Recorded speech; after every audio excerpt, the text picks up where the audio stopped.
Olá, olá, meus amigos, meus colegas. Vamos à quarta parte da nossa aula, descomplicando o exame nutrigenético, então vendo como que isso pode, no nosso dia a dia, realmente mudar a nossa prática clínica. E aqui a quarta parte, a gente vai começar falando sobre essa parte da matriz, que é comunicação.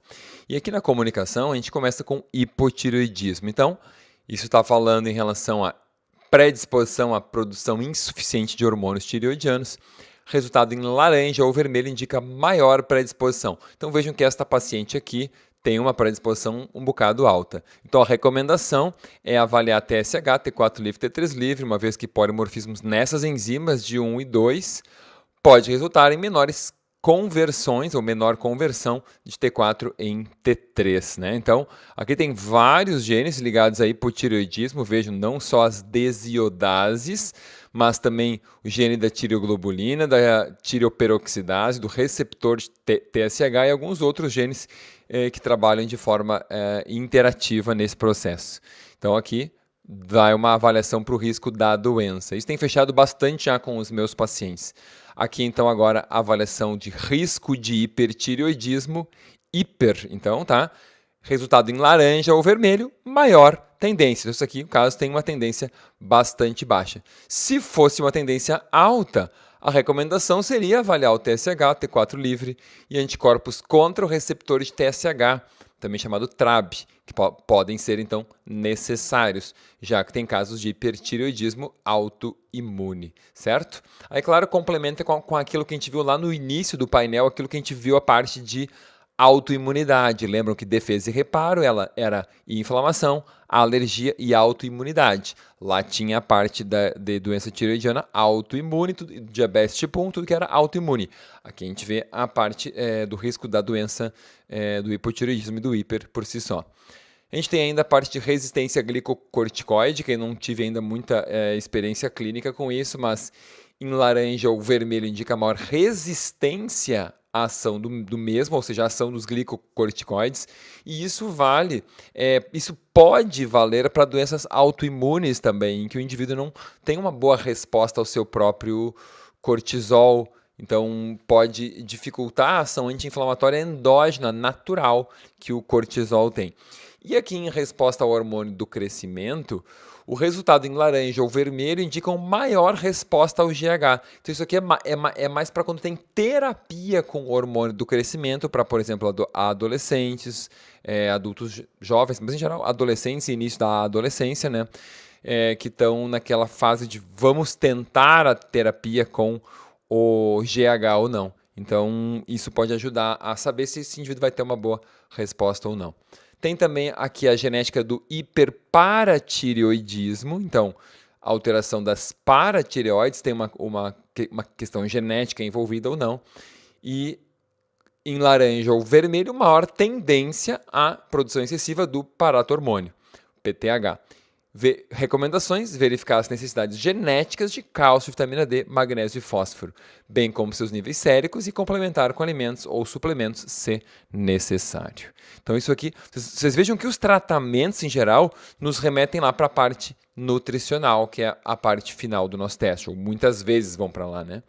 Por exemplo, aqui, finalizando essa parte tireoidiana, conversão do T4 em T3. Então, indicação em laranja ou vermelho indica pior conversão em T3, que é, como nós sabemos, a principal forma ativa dos hormônios tireoidianos. Então, isso é o polimorfismo da DIO2, a desiodase tipo 2, que é a principal enzima que converte no nível de fígado e rins a produção, então, do T4 em T3, ou seja, a principal enzima responsável por manter os níveis séricos de T3 disponíveis para todos os tecidos. Então, verifique nesse laudo se existe uma necessidade aumentada, normal, etc., dos nutrientes envolvidos na função da DIO2, como ferro, zinco, glutationa, manganês e outros, tá? Bom, então, daí nós passamos de comunicação para integridade estrutural. Em integridade estrutural, começamos com acne. Então, resultado em laranja ou vermelho indica maior suscetibilidade a acne, certo? Então aqui, inclusive, TGF beta 2, que está envolvido no crescimento, na hiperkeratose, no crescimento excessivo dos folículos, digamos assim, no desenvolvimento deles. Então, aqui indica esse indivíduo uma tendência genética aumentada para acne. Temos também aqui a densidade mineral óssea. Resultado em laranja ou vermelho indica um maior risco genético de ter uma menor densidade óssea. Então, esse indivíduo aqui, que a barrinha preta está bem no início, ele não tem geneticamente uma tendência à osteoporose. O que não indica que não possa ter, obviamente. Imagina uma pessoa que não fizer atividade física, que não tiver vitamina D, que não tiver cálcio na dieta, que não tiver nada. Obviamente que ela perde osso, mas ela está muito mais protegida do que alguém com risco lá em cima. E alguém com risco lá em cima, às vezes mesmo com todos os cuidados, vai ter uma densidade óssea um pouco pior. Então a recomendação é avaliar os níveis de PTH, de vitamina D, de cálcio urinário, de magnésio, fazer uma densidade mineral óssea já após o término da puberdade, para se determinar o pico de massa óssea que foi atingido. Se vocês fizeram num bebê, por exemplo, que eu tenho feito já em pacientes meus como bebês, tá? A gente vai ter que e tem uma tendência genética, uma densidade óssea menor, vocês vão ter que se preocupar muito com esses fatores todos aqui.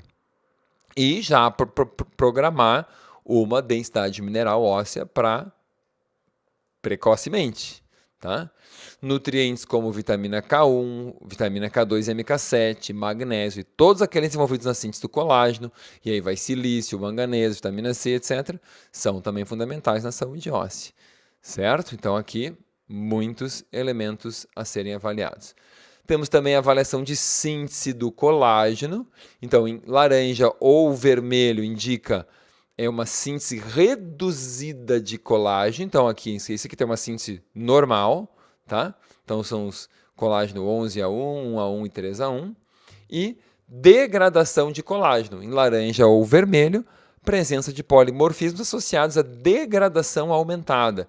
Então, esse aqui, no caso, os polimorfismos não foram encontrados. Então, aqui são as metaloproteinases as matrix metaloproteinases de matriz, que são quem degradam a matriz extracelular, né? Inclusive o colágeno. Então, imagina se o indivíduo tem aqui uma síntese diminuída lá no vermelho e uma degradação aumentada lá no vermelho também. Aí o que vai acontecer com a pele, o que vai acontecer com os tendões, com a elastina, né? com os tendões e ligamentos desse indivíduo.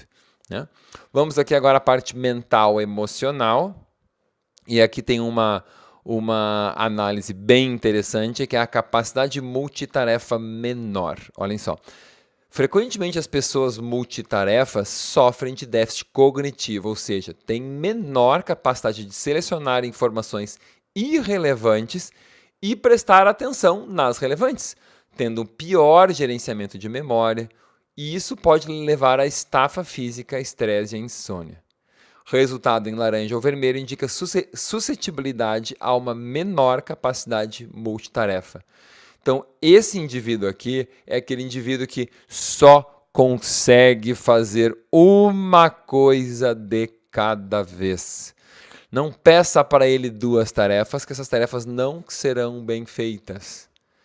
Claro que tem pessoas sem esse polimorfismo e que estão sobre quadros de estresse, sobre quadros de ansiedade intensos e que não vão conseguir fazer muitas tarefas, mas se corrigirem isso, conseguem, tá? Mas esse aqui, com esse polimorfismo de DRD2, que é o receptor de dopamina tipo 2, tem essa capacidade diminuída. Do contrário, com outra versão, eles têm uma capacidade ótima. Então, nesse caso, esses pacientes aqui, com esse polimorfismo aqui indicado já em vermelho, é recomendado suplementar tirosina. Então, tirosina é o aminoácido a ser pensado aqui. E aí vocês vão ver, esse mesmo polimorfismo de DRD2, ele está associado a quadros compulsivos, ele está associado a vícios, ele está associado ao uso de drogas, ele está associado à depressão, ok? Então, claro que nesses outros casos, mais elementos conjuntamente contribuem, não é só ele isoladamente, mas é também levado em consideração.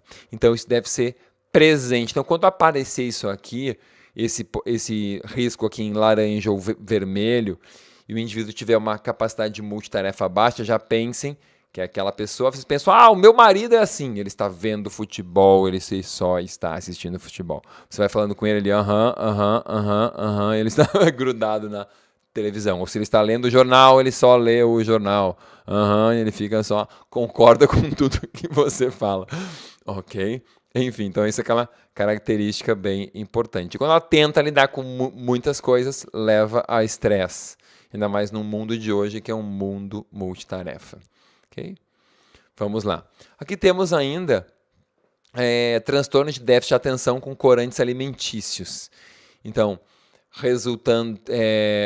o resultado em laranja ou vermelho indica uma maior suscetibilidade. Essa é uma enzima que está envolvida na degradação da histamina também, tá? É uma N-metiltransferase envolvida na degradação da histamina. Então, o consumo de corantes alimentares, como a amarelo-tartrazina, está envolvido em muito mais TDAH nessas pessoas com esse polimorfismo aqui, certo? Temos aqui ainda ansiedade, então tendência em ser uma pessoa ansiosa pode ser influenciada por polimorfismos de diversos genes. O gráfico ao lado mostra a predisposição em desenvolver essa condição, ou seja, quanto mais em laranja ou vermelho, maior a chance de desenvolver essa condição. E aqui a gente tem BDNF, o NGF, que é o Nerve Growth Factor, o MAO-A, que está envolvido na degradação de neurotransmissores, né, na síntese e degradação, e TPH2, que é triptofano hidroxilase, então está envolvida em síntese de serotonina.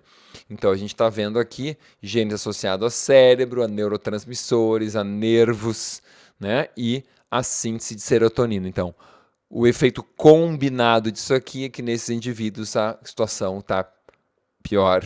Então pensem, por exemplo, uma suplementação com 5-HTP, 5-hidroxitriptofano, né, para tentar ultrapassar o bloqueio da triptofano hidroxilase.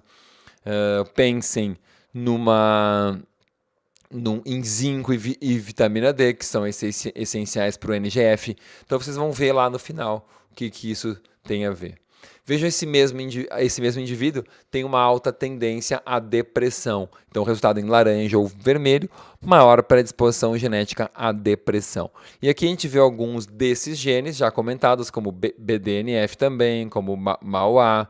Mas aí entram genes antioxidantes, como o GPX4, entra SOD2, entra da serotonina também, 5-hidroxitriptamina, que está aqui, 5-HTT, né? Entra a degradação de adenosina, ou ADORA2A, por aí vai, né? Então, não é o objetivo que vocês saibam cada gene, mas sim que a gente use o score genético. E lá no final a gente vai ver que nutrientes têm que ser tratados especificamente. Aqui a gente ainda faz um teste para o benefício da passiflora. Eu acho que já tinha aparecido antes, mas eu coloco de novo nessa parte do teste só para ficar próximo daquilo que estava antes. Então, o resultado em laranja ou vermelho indica o maior benefício do uso da passiflora. Então, nesse caso, o polimorfismo que esse indivíduo tem não foi identificado. Camomila, sim. Resultado aqui é um outro exemplo de um outro paciente. Resultado em laranja ou vermelho indica um maior benefício. Então, para esse indivíduo, não é tão benéfico o uso da camomila. E se isso tivesse aumentado lá para o laranja ou vermelho, seria um indivíduo mais sensível ao glutamato monossódico, ok? E então, porque os polimorfismos de degradação do glutamato, que é exatamente o que a gente está vendo aqui, GAD1 e GRIA3, certo? Então, quando o indivíduo tem esses polimorfismos, indica então uma caso em laranja ou vermelho, menor tolerância ao glutamato. Então aqui a gente tem que avaliar os nutrientes associados com essa degradação do glutamato em GABA, da conversão do glutamato em GABA, como B6, magnésio, e cruzar com os polimorfismos já que vão ser vistos depois. Ok? impulsividade. Então, resultado em laranja ou vermelho indica maior tendência à impulsividade e também aqui anorexia nervosa. Resultado em laranja ou vermelho indica maior risco de anorexia, certo? Vamos entrar agora aqui em sono e relaxamento e eu vou abordar isso como a última parte dessa nossa quarta parte da nossa aula. Então, latência do sono. Então, resultado em laranja ou vermelho indica um maior período. O que é esse período? Latência do sono é o período que um indivíduo leva para iniciar o sono após deitar-se. Então, quando dá vermelho, é que a latência é longa, ou seja, aquela pessoa que demora para iniciar o sono. Tá? Então, se deu aqui bem para a esquerda, bem no verde, ou pelo amarelo, é porque ela tem uma latência curta, é a pessoa que dorme mais rápido. Certo? Aqui temos a necessidade de horas de sono. Resultado em laranja ou vermelho indica necessidade de menos horas de sono. Esse menos não baixa de 6 a 7 horas, ok? Quem dá lá no vermelho pode até ficar bem com 6 a 7 horas, não é menos que isso, ok? Em geral está na faixa de 6 a 7 horas de sono, certo? E aqui uma última parte analisada, pelo que eu me lembro é a última, dessa parte aqui é melatonina. Então, benefício do uso da melatonina. Resultado em laranja ou vermelho indica um maior benefício. Eu vou agora aqui ler essa recomendação, que eu fiz ela de forma bem detalhada para vocês entenderem o que está aqui aparecendo. Ó, zinco é cofator dessa enzima ADA, que é codificada pelo gene ADA. Então, garanta níveis ótimos para uma máxima atividade da enzima. Então, se isso aqui tivesse aqui para o final, era provável que esse indivíduo tinha algum polimorfismo de ADA. Continuamos. Cafeína, que é a adenosina desaminase, tá? Cafeína ocupa o lugar da adenosina, impedindo sua ação, melhorando a sensação de letargia matinal que estes indivíduos podem ter. Magnésio promove melhora da sensação de energia após despertar nos indivíduos com este genótipo. Camomila e passiflora também podem ser interessantes, uma vez que permitem um sono mais longo e, assim, mais tempo para a adenosina ser degradada. Eu vou explicar tudo isso de novo, tá? Sugerimos avaliar os níveis séricos de zinco e magnésio, bem como a necessidade genética dos mesmos e otimizar conforme as recomendações lá do final do teste. Então, vamos lá. Polimorfismo dessa ADORA2A que fazem com que o indivíduo tenha uma degradação lenta da adenosina. E o que acontece? É aquela pessoa que acorda de manhã e não acordou. Ela acorda e continua muito cansada. Essa pessoa, ela pode se beneficiar da melatonina, porque ela vai aprofundar mais o sono e pode fazer o ciclo de forma mais adequada.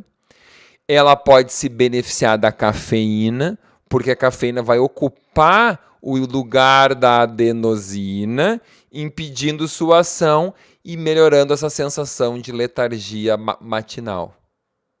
Olha só. Magnésio pode melhorar a sensação de energia após o despertar também nos indivíduos com esse genótipo, porque também é cofator dessas enzimas aqui. Então, pode precisar de mais zinco e mais magnésio.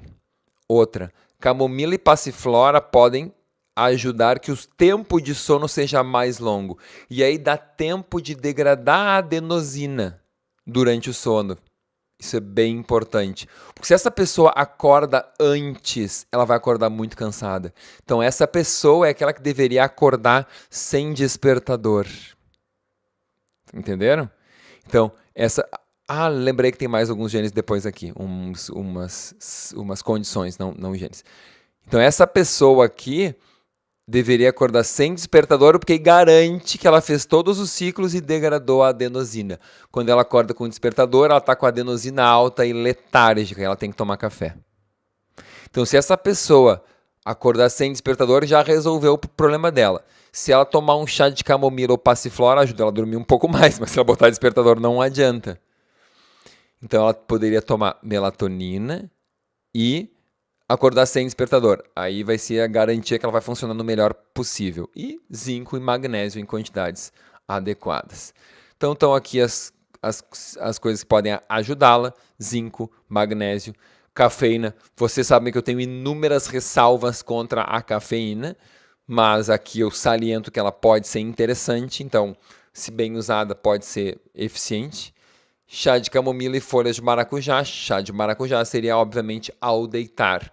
Cafeína ao acordar. E zinco e magnésio não tem horário, tem que tomar o dia inteiro. Como se usa habitualmente, 2 ou 3 vezes ao dia, para estar lá na célula na hora já funcionando bem, né?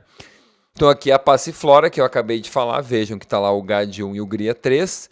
Resultado em laranja ou vermelho indica o maior benefício do uso da passiflora, tá? Então, lembra aqui, ó.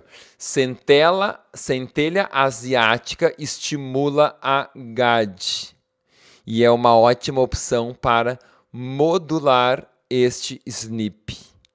Melissa officinalis, que inibe a degradação do GABA pela enzima GABA transaminase, também pode ser muito útil.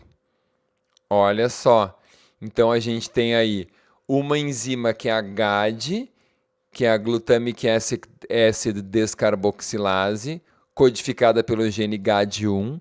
E aí o que acontece? Converte o ácido glutâmico em GABA. Tá? Depois tem a GABA transaminase, que degrada o GABA. Então o que a gente quer aqui é ter mais GABA, que é o calmante. Em geral, o que a gente quer é mais GABA, que é o calmante. Então a melissa bloqueia essa segunda parte. E a centelha asiática estimula a primeira. Então, se tu põe a centelha, tu estimula a primeira enzima, que converte ácido glutâmico em GABA, e a melissa bloqueia a segunda. Então, olha só, centela asiática aqui, melissa aqui. E aí vai ter aumento de GABA, diminuição de ansiedade. Passiflora tem esse mesmo efeito. Então, se o indivíduo estiver em laranja ou vermelho. Se ele não está, gente, não adianta fazer nada disso. Ele pode ter um benefício, mas ele é muito menos sensível. Sabe aquela pessoa, eu tomo chá assim, não me funciona muito, não me deixa mais calma. Não me acalma esse chá, não me deixa mais calmo. Agora aquele, nossa, eu tomo e para mim faz um efeito fantástico. Eu tomo e tenho um sono desgraçado, eu fico super calmo, parece que estou chapado. Entenderam? Tá aqui, variação genética nesses genes. Cronotipo matutino. Então, olha só, nos indivíduos com cronotipo matutino, o pico de produção de melatonina ocorre antes da meia-noite. São indivíduos que precisam ir para a cama cedo e são mais ativos nas primeiras horas do dia. Em geral, dormem, eu colocaria, deveriam dormir entre as 22 e as 6 da manhã, então, totalizando 8 horas. De acordo com o Instituto Nacional de Melatonina, 25% da população é matutina. Resultado em laranja ou vermelho indica uma maior tendência a esse cronotipo, como é o caso já desse indivíduo aqui. Vejam já o cronotipo noturno, são os indivíduos, ó.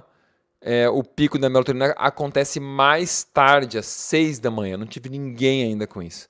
São aquelas pessoas que rendem melhor à noite e precisam prolongar o descanso até o início da manhã. Eu atendi um paciente para qual solicitei esse exame agora, justamente por causa disso, porque ele veio me dizer que ele precisa dormir ao redor das 3 da manhã e ele dorme super bem.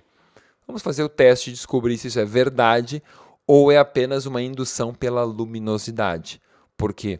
Porque também existem pessoas muito sensíveis à luz e outras pouco sensíveis à luz, certo? Que bloqueiam muito bem a sua melatonina. Eu quero identificar isso exatamente para colocar no teste também aqui. Então, o resultado em laranja ou vermelho indica a tendência de possuir o cronotipo noturno, não é o caso deste paciente. E insônia com cafeína, já tinha aparecido antes também, indicação em laranja ou vermelho indica a probabilidade de ter insônia induzida pela cafeína, não é o caso. Certo? Fazemos nosso break e continuamos na quinta parte da nossa aula falando sobre exercício e depois finalizamos com nutrição. Grande beijo e até mais.